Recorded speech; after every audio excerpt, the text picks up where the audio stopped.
So we continue in our series on the Proverbs, guide to what it is to have a healthy life and to be a success in life and love.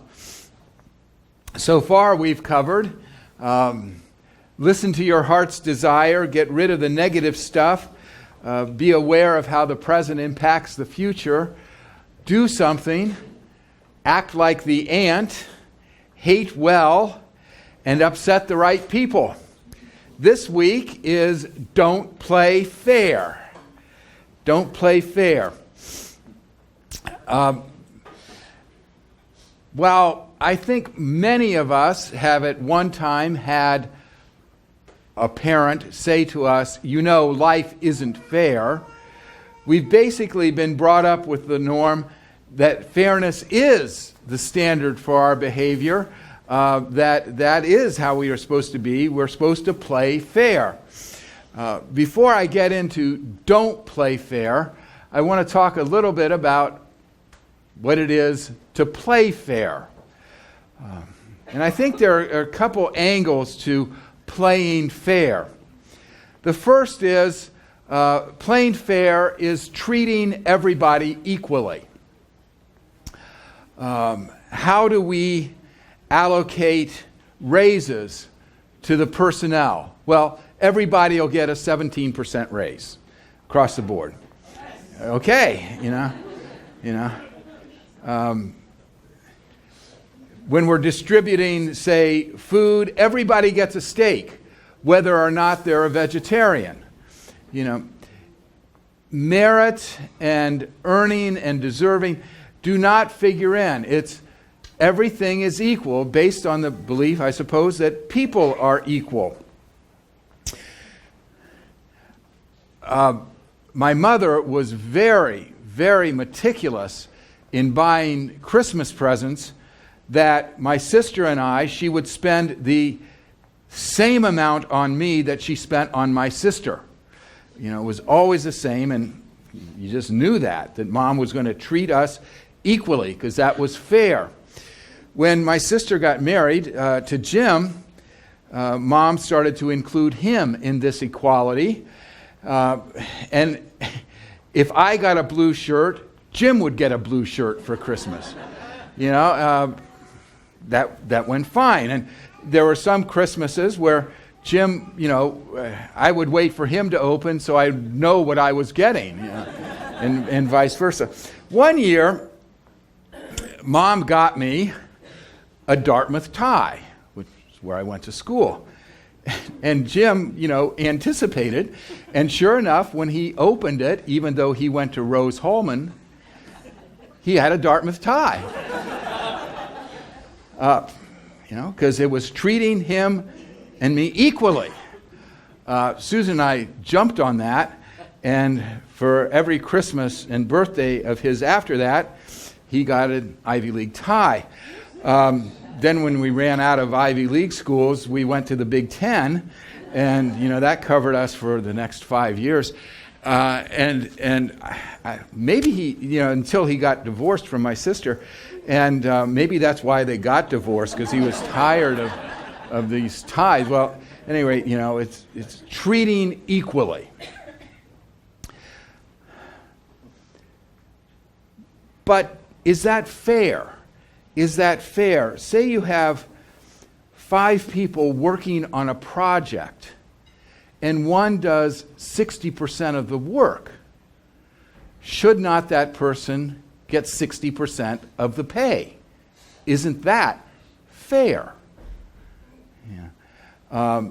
This is the complaint in the parable of the vineyard, where the owner pays everybody, whether they worked 12 hours or 1 hour, the same wage. And those who work 12 hours say, it isn't fair. And it doesn't seem fair that those who do the most work don't get the most pay. And this is the complaint in the prodigal son. The older son, I worked harder. I should get more. I used to, in the days when we were younger and our friends were getting married and I'd have to give toasts at weddings. A common toast would be, may we all get what we deserve. And everybody would go, yeah! Oh, wait a minute. No, we don't want that, do we? Okay. But this kind of fairness is based on what we've earned, what we've merited, what we deserve. That's fair. And there's another kind of fairness, which I would call the fairness of opportunity, where we know, and it's pretty well documented now, that the zip code in which a person is born makes all the difference in their life. And so, is it fair that some people are born in the right zip code and some are not? And shouldn't steps be taken for fairness, that people have the opportunity, the fairness of opportunity? Then there's the issue of the fairness of outcome. Is it fair that there be 4 straight white males speaking at this panel? It's been my observation that if I'm advantaged, or that people who are advantaged are not aware that they are advantaged until those who are not are given that fairness of opportunity. And then it seems to be unfair. Another issue for equality and playing fair is just to even the score. Just even the score. I love you because you love me. You love me because I love you. I hate you because you hate me. I do bad to you because you did bad to me. It's the fairness of retaliation. It's the fairness of vengeance. It's the fairness of evening the score. The harsh word stirs up anger. I'll react with anger because you've treated me harshly. Now, in these ways of fairness, there are 2 things I want to say. One is that a good way, when you think about it, to kill a relationship is to play fair, because to play fair keeps score. And you didn't treat me as I treated you is a great way to kill a relationship. And if my sister and I started adding up whether mom actually spent the same amount on me that she spent on her, it would kill our relationship. Yeah. The other thing about playing fair is if that's the norm, then we transfer that to our relationship with God, don't we? That we want God to play fair. And often isn't that our complaint with God, that God does not play fair? Why do bad things happen to good people? That's not fair. Why do good things happen to bad people? That's not fair. And God should play fair. Whatever our definition of fairness is, I think for most of our culture, fairness is the norm. Playing fair. So when we talk about the healthy person doesn't play fair, it's hard to understand what we mean, because when we refer to not playing fair, it usually means dropping the bar for our behavior, that we behave badly. But what if not playing fair is raising the bar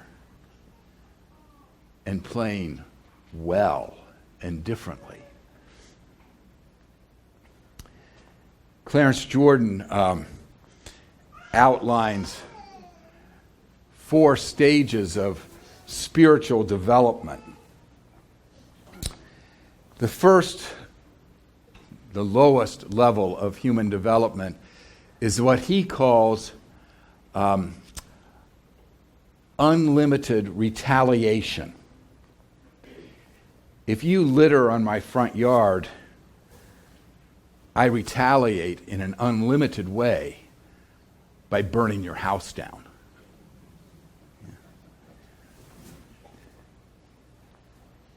Often that's what happens in war, isn't it? He calls that the infant stage, infantile. The next stage is limited retaliation. It's an eye for an eye. If you throw trash on my yard, I'll throw trash on your yard. I limit my retaliation. This he calls childish. The next stage is limited love. If you love me, I'll love you. If you treat me well, I'll treat you well. I'll treat those in my circle well, but not those outside my circle. It's limited love. I have love for my tribe, but not those outside. I love my friends and hate my enemies. That's what he calls adolescence in the spiritual life. Then there is unlimited love. This is where we love those in our tribe and we love those outside it. This is what he calls maturity, mature spiritual life. This is what would be called the healthy spiritual life.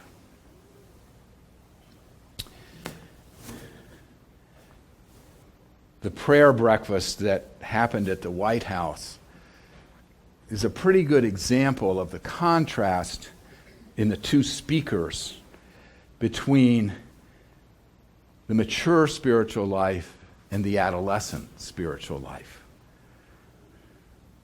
One speaker talked about loving our enemies, blessing those who curse us. The other speaker talked about revenge and vengeance, loving only those who love us. The passage in the Gospels today said that the mature love is what God's love is like. Be like God, who loves the ungrateful and the wicked. What good is it to love those who love us? Anybody does that. But the divine love loves those who are enemies, who are outside the tribe. Be mature like God. Be generous like God. Don't play fair like God. For God is generous to all. God's mercy is to all. God's forgiveness is to all. Don't play fair. Play like God would. Martin Luther King says, don't turn your identity over to your enemy. What he means by that is don't behave like your enemy behaves. Behave better. If your enemy hates you, don't hate your enemy. Love your enemy. Don't let your enemy determine how you behave. There's a lot of freedom in this. If I don't have to behave the way you behave, I'm free. I'm free. You can hate me and I can still love you. I am free to love. That's healthy and mature. The soft answer turneth away wrath. Don't behave as you're treated. I have this friend, minister friend, and we get together for lunch periodically. And we alternate who pays. That's only fair. And one day we were having lunch, and our waitress was having a bad day. She was really surly, really rude, very inattentive. Basically, we got no service. And it was my turn to pay, and my friend said to me, let me leave the tip. And I thought, okay, this will be good. This will be good, because she doesn't deserve any tip, this server. And I paid my bill, and I looked at what my friend left on the table as a tip. And she left a bigger tip than the bill. And my friend makes minimum salary in the Methodist system. I looked at her and I said, why? And she said, she needed a break. She needed a break. She needed somebody to treat her well. And I thought, wow, she broke the cycle there of evil for evil, bad for bad, hate for hate. She broke the cycle and decided to pay good for bad and love for hate. And I thought, how, that's it. That's not playing fair. She gave the server better than she deserved. I thought, this is a healthy person with whom I'm having lunch. The healthy person doesn't play fair. The healthy person plays graciously. The healthy person plays generously. The healthy person gives better than they deserve. May it be so. Amen.